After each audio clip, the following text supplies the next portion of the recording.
Hello बच्चों, good morning. कैसे हो? आज हम अपने में पढ़ेंगे वीडियो में समास। समास क्या है, पहले हमें इसको समझ ले। समास क्या है? जैसे अनेक शब्द को संक्षिप्त करके नया शब्द बनाने की प्रक्रिया को समास कहते हैं। ये जो है एग्ज़ाम में जो है 1-2 नंबर का आता ही है। तो ये जो है बहुत ज़रूरी है। छोटे बच्चे से लेके बड़े एग्ज़ाम में भी आता है। तो इसका हमें पहचान क्या है, इसका भेद क्या है? समास जो है 6 प्रकार का है। तो अव्ययी भाव पहला जो है अव्ययी भाव समास है। दूसरा तत्पुरुष समास है। द्वंद्व समास है। कर्मधारक है और बहुव्रीहि समास है। तो पहले हम इसको समझेंगे अव्ययी भाव समास क्या है। ये जो है 6 हो गए। और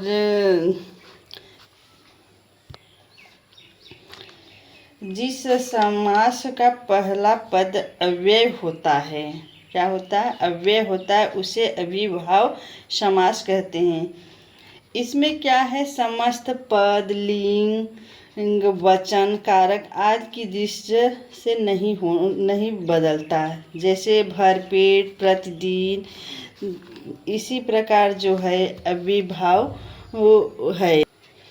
अव्ययीभाव में रातों रात, एक उदाहरण और देख ले। रातों रात और हाथों हाथ, भरपेट, फटाफट, यथाशक्ति, ये सब जो है अव्ययीभाव में आता है। रातों रात क्या?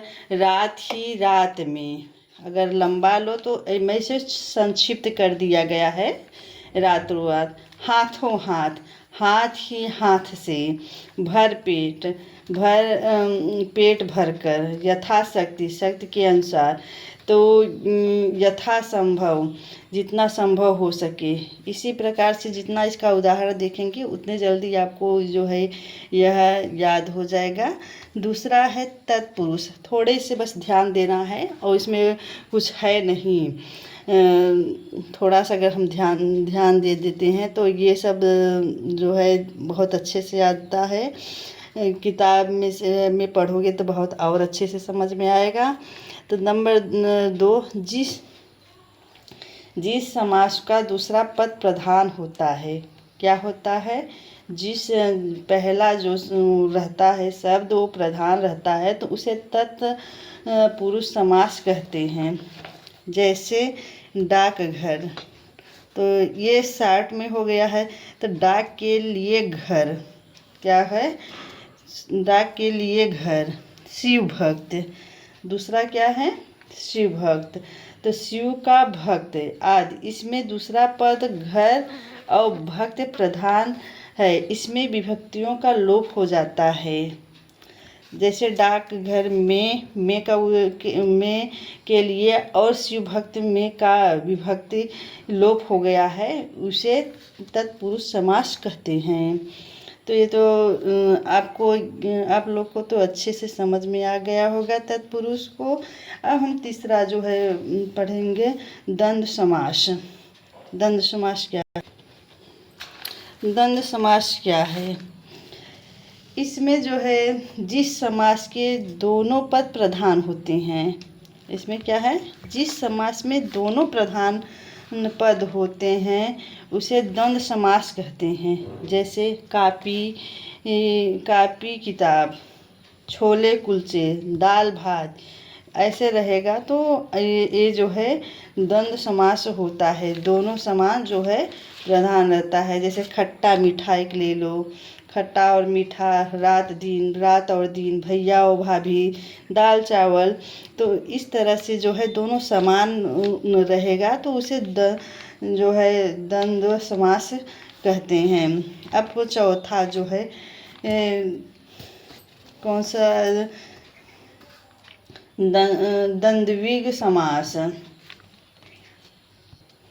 के देखो, वो जो है क्या है? द्विगु समास। जिस समास का पहला पद संख्या सूचक होता है। क्या होता है? जिस समास का पहला पद संख्या सूचक होता है और दूसरा पद प्रधान होता है उसे द्विगु समास कहते हैं। जैसे त्रिभुज, तीन भुजाओं का समूह। क्या हुआ? त्रिभुज अगर हम कहेंगे तो तीन भुजा का समूह हुआ। नवग्रह अगर कहेंगे तो 9 ग्रहों का समूह। त्रिलोक कहेंगे तो 3 लोक का समूह। ये सब इनका उदाहरण है। पंचरत्न कहेंगे तो 5 रत्नों का समूह। अष्ट धातु कहेंगे तो 8 धातु का समूह।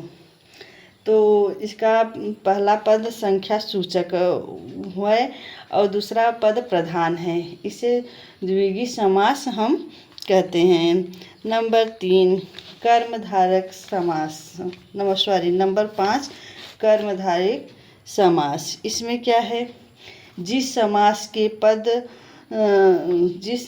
के दोनों पदों में विशेष्य या उपमेय उपमान का संबंध होता है उसे कर्मधारय समास कहते हैं।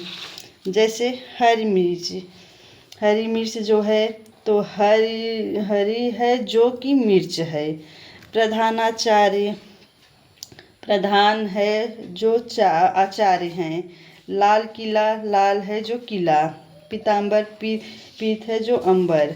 इसी प्रकार से जो है इसमें कर्मधारय समास होता है। जैसे नीलकंठ, नीला है जो कंठ, भगवान भोलेनाथ का जो है कंठ नीला है। ज्ञान गंगा, ज्ञान के समान गंगा। घनश्याम, घन के समान श्याम।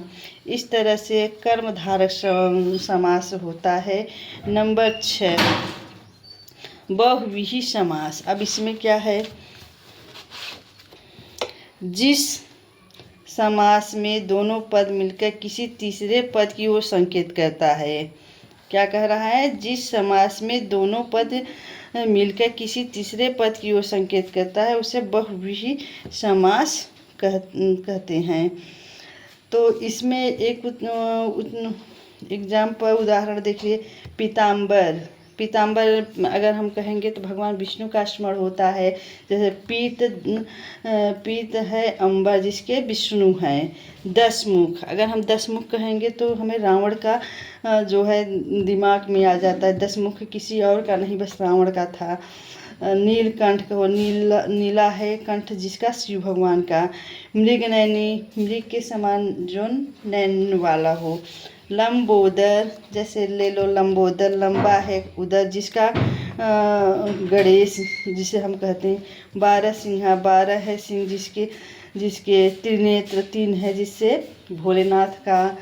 तो इसी प्रकार से बहुव्रीहि समास होता है। इसे जिस समास में दोनों पद मिलकर किसी तीसरे पद की ओर संकेत करता है उसे बहुव्रीहि समास कहते हैं। तो कैसा लगा वीडियो? अगर आपको वीडियो पसंद हो तो लाइक और सब्सक्राइब जरूर करिएगा। मिलते हैं अगले वीडियो में। और जहाँ कहीं गलत हो तो आप ये कमेंट करके ज़रूर बताइएगा।